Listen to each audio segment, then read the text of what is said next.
Wow!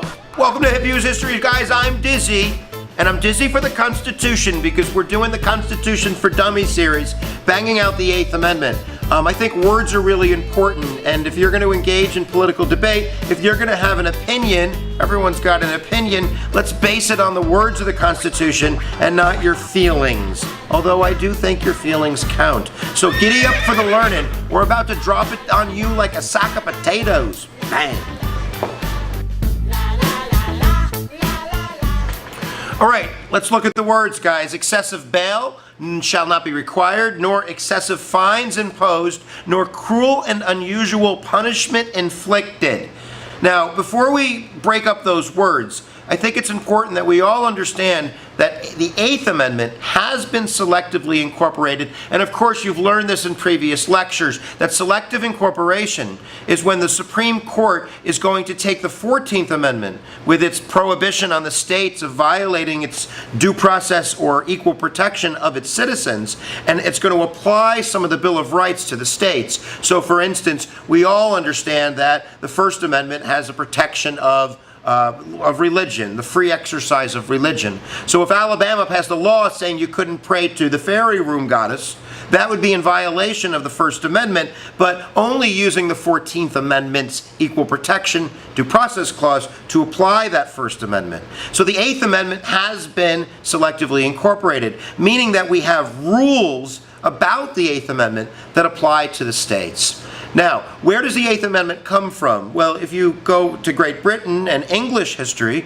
you're really looking at the English Bill of Rights, which has pretty much the exact same language, and that found its way into the Bill of Rights because we so much want to protect our basic human dignity against the tyranny and the power of the states when it comes to punishing people for crimes.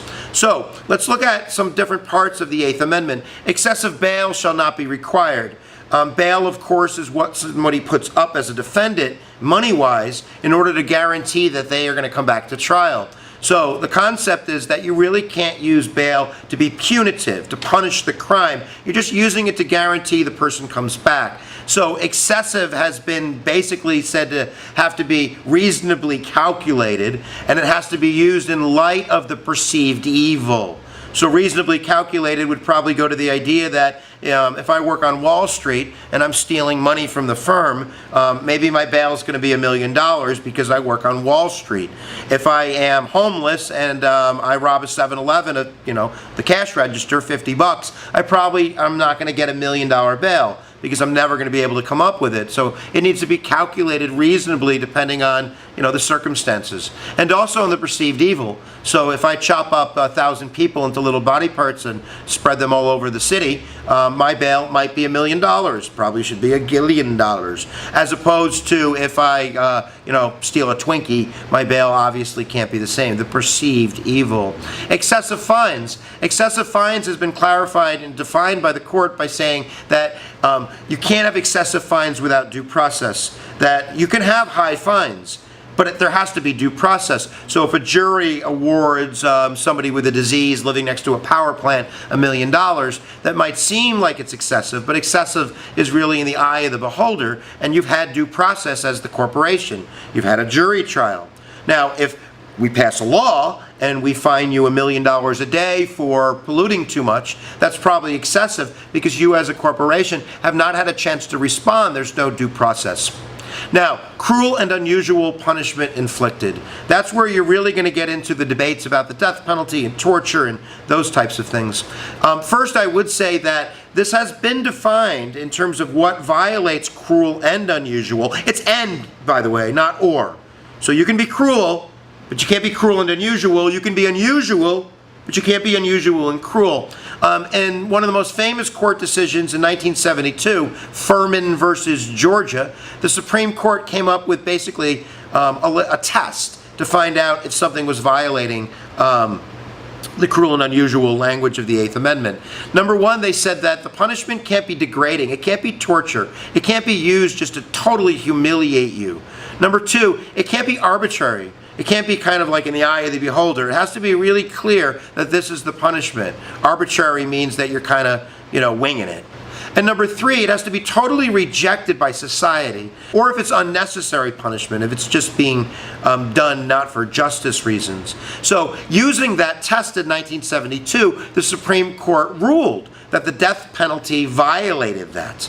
And everybody that was on death row got off their death row, was converted to life sentences, like Charles Manson. He was given the death penalty for those murders, the Sharon Tate murders, but he's still alive. That's because of the 72 Furman decision. And then the court reapplied the test to the death penalty in 1976, Gregg versus Georgia, and they reversed themselves. But you still have that test. So if a state passes a punishment law where they're going to hang people upside down on crosses on Main Street, that test would say that that would be unconstitutional.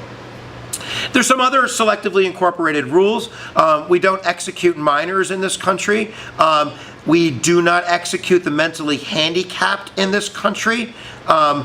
But other than that, it's really up to the states to kind of decide for themselves if they want to have the death penalty. You can have that debate down in the comments below.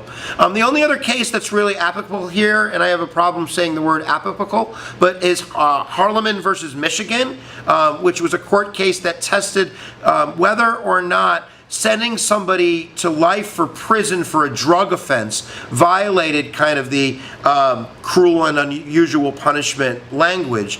And the court basically said that it did not. So if you have a state law like 3 strikes and you're out, and then your 3rd strike is you robbed a 7-Eleven and now you're going to get life imprisonment, that might seem excessive, it might seem cruel and unusual for the crime, but the courts have decided that that's not, that the states can decide for themselves whether they want those laws. I talk too much, but you're growing your brain, aren't you?